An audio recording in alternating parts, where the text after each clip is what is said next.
Coach Corey Wayne, and this is my video coaching newsletter. And the topic of today's newsletter is going to be Everyone Wants to Be Heard. I've got a really good success story here from a guy who's a police officer. He's also an entrepreneur and has a little t-shirt business on the side. And he found out about my work, I guess about 7 months ago, when he got dumped by his girlfriend of 6 months when he thought everything was great. So what's cool is he shares how what he's learned about human behavior has helped him diffuse situations in his job as a police officer, how he's using the things that I teach to get all the cute female nurses at the hospitals when he's there with people either he's arrested or domestic violence or abuse cases. I mean, I have a lot of friends and family that are cops or retired police officers, and heard a lot of crazy stories about the shit that goes on. And so I have immense respect for people that do that for a living. So definitely thank you for your service. But he's dating a really great gal that he likes. She's kind of a tomboy, but because he acts so masculine, she's become very submissive. She wears dresses. She's very feminine, very sexy. She does things for him that she's never done for any guy. And the only reason she does that is because he's so in his masculine that she feels so comfortable moving into her feminine and letting him be the leader. So it's a little bit longer than a normal email, but it's a really good one. But I got a quote that I wrote, and then we're going to go through his email. And the quote says, "Everything human beings do is either to get love or to give love. By asking questions and taking a sincere interest in other people to find out their hopes, dreams, challenges, and desires, you will make people feel like you really care about who they are as a human being. This will cause them to like and trust you and to see you as an ally and a friend. When people feel heard and understood, they feel significant, important, valued, and appreciated. This causes them to uncross their arms, relax, and adopt a body language and physiology that is open to you. Therefore, when you see someone cross their arms, it means you need to speak less, ask questions, and listen more." So he says, "Hey Corey, how's it going?" Fucking awesome, of course. He says, "It's fucking awesome here too, LOL. How do you know I was going to say that? No questions here, just an email to say thanks for the value that you've added to my life and others that follow you. This is a longer email, but it's worth a read, and I'd love to see a YouTube video also." Well, hey, guess what? You made the cut, dude. "Here's my story. I'm 30 years old. I have a 6-year-old daughter. I'm a police officer, and I started a t-shirt brand about a year and a half ago. About 7 months ago, my girlfriend of 6 months broke up with me suddenly. I thought all was well. However, I was wrong. I did a lot of things wrong with her and some things right on accident. Obviously, when she broke up with me, via breaking dates and ignoring my texts, I was devastated. So I acted like a little bitch, got pissed off, over-pursued, begged, explained to her logically why I was good, blah, blah, blah. All the standard nice guy stuff. Of course, the same situation had happened to me a lot before. I know what that's like, dude. That used to be my fucking life, too. And it's very fucking frustrating. When you're always getting dumped, you don't understand why, you get 2 or 3 dates, and then they don't ever return your calls after that. You're thinking, what the fuck? And you can't ever get a straight answer from any of them either. Why? You're a really great guy, but there's just no chemistry. You were all over me last week. There's no chemistry. Huh? He says, of course, the same situation had happened before, a lot before, and I was sick of it, and I wanted my ex back, so I searched for directions. I went to YouTube and ended up finding one of your videos. I found some other guys that gave similar advice, no contact, etc., but you explained why these things work.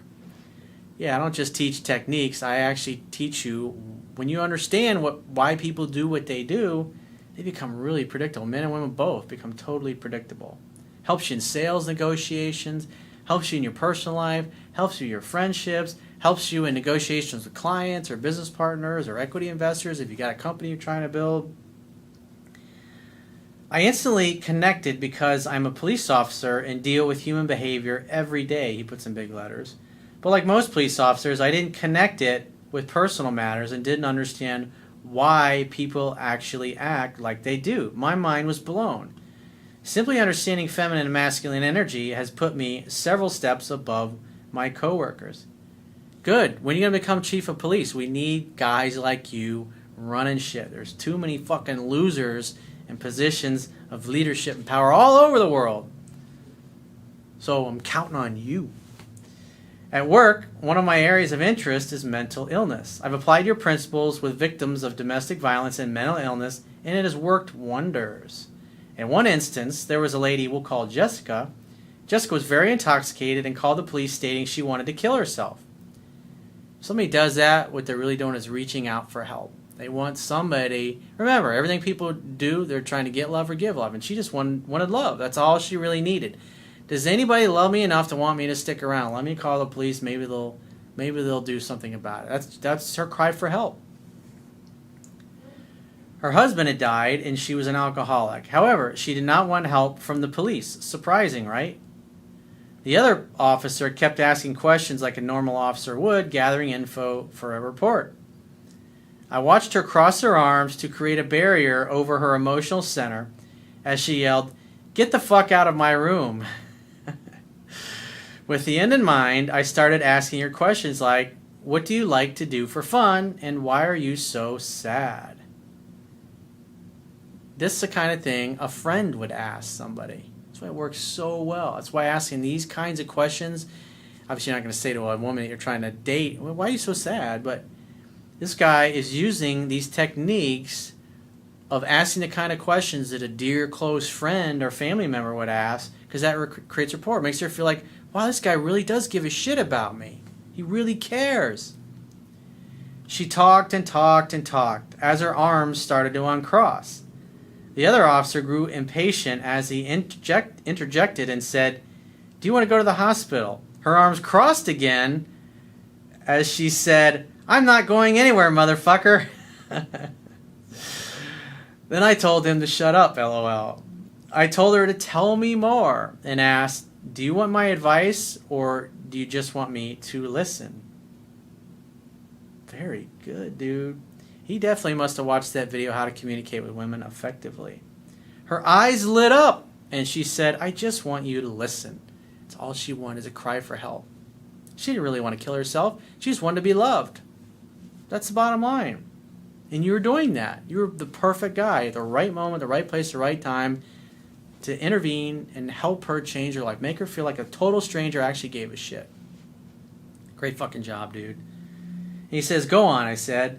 She rambled on for a couple of minutes until she asked what to do. I said, "Do you want my advice?" She said, "Yes, please."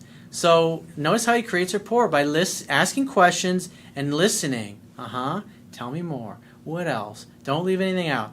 Now she's spoken whatever's inside of her and gotten out of her heart.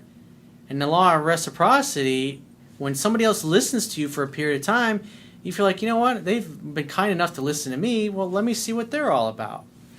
And then that's when turn, now she's open to advice. And then he said, "I think you should consider," he didn't say you need to go to the hospital, "I think you should consider going to the hospital and being mentally evaluated." She said, "I think you're right. Let me get my shoes." He suggested something to her that a good friend would. He asked her, because he only gave her advice when he made sure she was open to it. It's brilliant how that works. It's just taking a little bit of time to give a fucking shit about somebody else. That's all it really is. Most guys, when they're trying to pick up a girl, they see a pretty girl, they're like, nice boobs, nice ass, wow. There's nothing wrong with that. Women like the fact that you're attracted. But then the guy starts showing up, trying to impress her, and talk about himself and his accomplishments, or ask stupid questions like, I remember one of my girlfriends, she had 34 double D. And she said almost every single fucking time she went on a first date, guys would always do this. They go, "Hey, I got a question I got to ask you, and I hope you don't get offended." She knew what was coming next. "But are those real?" It's like, what are you fucking thinking? It's like, you'll find out later when you're motorboating those bad boys. I mean, come on. She says, "Let me get my shoes. I like you." When you listen to other people, it creates rapport. It makes them like you and trust you. So this guy's a cop. Arms went from being crossed to, "Hey, let me get my shoes. I like you." because he made her feel like he fucking cared. And he does, because he's a cop. That's why he became a cop in the first place. But now he's got some additional tools in his po-po toolbox, if you will. And by the way, don't POP. Don't be pissing off the police. Now get that motherfucker away from me, and pointed to the other officer, who was never rude to her, I might add. He just didn't take the time to make her feel like he gave a shit. He's just like, I just need the info in my fucking report and I want to get out of here. I want to deal with your fucking drunk sorry ass. Obviously, during her ranting and venting, she gave us enough info that required us to take her to the hospital for an evaluation. But he coaxed it out of her. He got her to tell her everything. And then invited her to come. And she's like, hey, that's a good idea. However, I think she might have thought she had the choice. You were a great fucking salesman, my friend. Now I've shared your principles with a local mental health psychologist and have blown her mind as well. But enough about work. That's fucking awesome, dude. Great fucking job.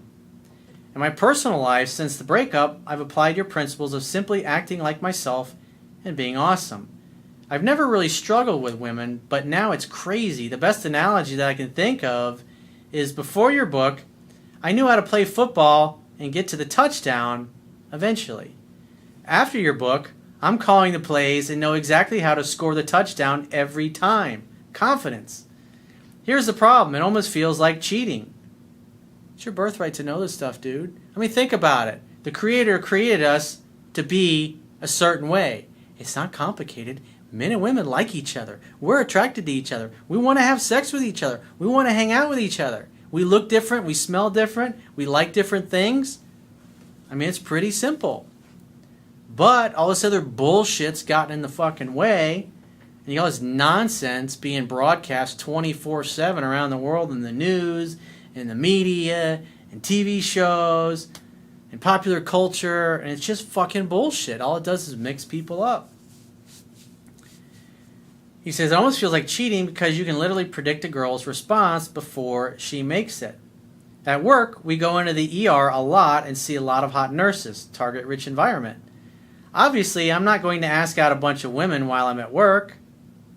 You say, hey, well, give me a call this weekend.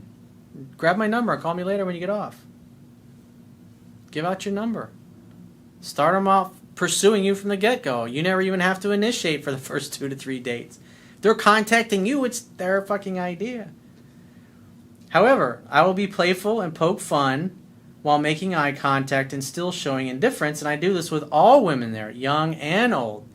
It's smart, because if you only flirt with the pretty girls and you ignore all the old ones, then when you're not around, you're going to say, that cop was dick. But if you're flirting with all of them because you just love women in general, you're going to be like, he's so sweet, he's so cute. One of the nurses is going, I got his number. And the older one who's married and is going to say, he's a really nice man, you should definitely give him a call. And then a few days later, she's going, did you call that police officer you met the other day? He was really handsome and nice. He's the perfect guy for you. You make an ally by doing that. You get her on your side, and so she's selling you when you're not even around. That's why you treat all women the same.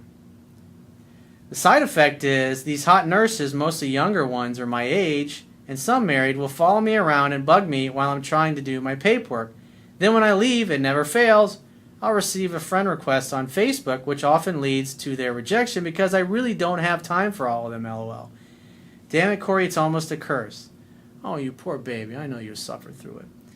I've literally had to reject more girls than I've ever dated. A guy has to have standards. Of course. I don't want you dating some fucking mediocre girl. The whole reason I teach this stuff is I want you to have somebody that knocks your socks off. Because if they don't knock your socks off, you're not going to make much of the effort that's required to make it healthy and work and last long term. He says, a good comeback I had one time while on a date with a girl that was a hairdresser was, I have a shaved head and I'm slightly balding but sexy. And we were talking about hair or something, and she said to me, yeah, but it's not like you have hair, or like you have any hair anyway. And he said, honey, don't be mad just because you're a hairdresser and you can't have your way with me, haha. It's a good comeback, dude. Let me tell you about the current awesome girl that I'm dating. I'll call her Samantha. She's 26 years old. She's a lot like me. Remember, like attracts like. People who like the same things tend to like each other. Very patient and not insecure. One thing I've noticed is she comes from a loving family and she cares about her dad a lot. Sounds like you may have a winner, my friend. Here's where it gets interesting. She works at a car dealership. She works on cars and works with a lot of men, and she's slightly tomboyish. I've known Samantha for a couple of years, and I thought she was cute, but she was with someone, so it never crossed my mind. Then I broke up with a girl that I was dating about 3 months ago because she was very insecure, even though she was hot and career-driven. It was like a day later that Samantha added me on Facebook. What a coincidence. Isn't that amazing? I sent her a message and I acted dumb and said, "Do I know you from somewhere?" She automatically had to prove to me how she knew me. I ended up saying a couple of messages later, "Hey, I'd like to invite you out for some drinks. When are you free?" And she said, without hesitation, "I'm free Tuesday." I said, "Great, send me your address and I'll pick you up at 7. She said a little bit later, "To be honest with you, I've never had a guy pick me up. Would you rather meet you somewhere?" I said, "Poor girl. How's a guy supposed to open the car door for you if we meet somewhere, lol? I'll pick you up at 7. Sound good?" Now, I didn't tell her where we were going, even though she asked. I just said, I don't like ruining surprises. We went out and had a great first date. We went to the casino after dinner, and before we could leave the parking lot, I said, "Are you going to get over here and kiss me or not?" That sounds familiar. You must take action to get action. Yep. Feel free to use that one. I made it up. She pounced on me. Needless to say, I was invited into her place for some indoor Olympics with little to no effort by me. When a woman likes you, the doors start opening and all you have to do is walk through them, just like Adam Carolla said. So true. But if they start slamming in your face, you walk away. Listen to this. By week 3 or 4, Samantha bought a dress for one of our dates. She said to me, "I never wear dresses, but there's just something about you that makes me want to wear one." That's fucking predictable. Interesting. She now goes tanning and works out all the time.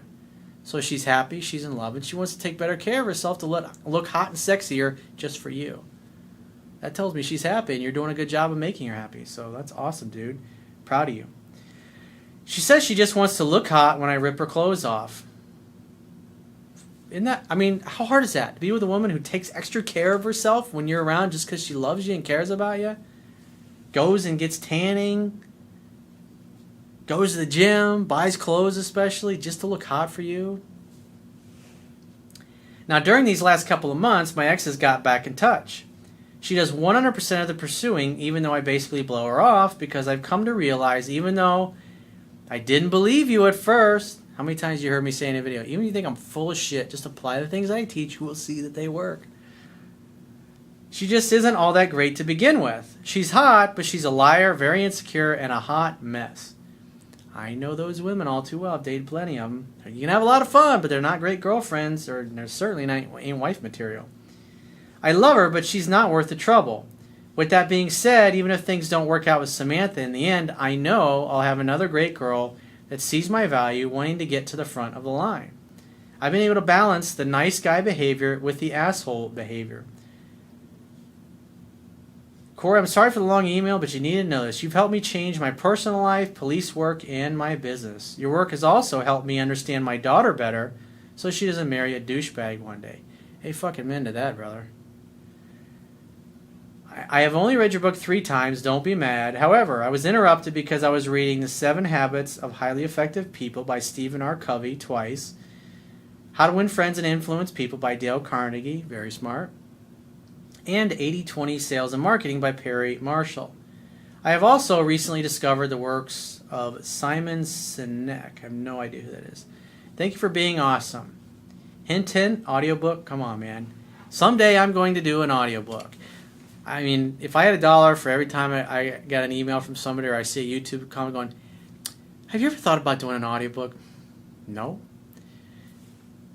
Most people don't read many books, but my book should be one book that you read 10 to 15 times. This is one of the most important things that you can do for yourself and your family and all of your future generations, so you don't have to suffer from the kind of bullshit that the rest of us have suffered through. So if you'd like to get my help personally, the quickest way is to book a paid phone, Skype, or email coaching session. You can choose any of those options by going to my website, clicking the Products tab at the top of your screen, and just follow the instructions for booking whichever option works best for you. And I will talk to you soon.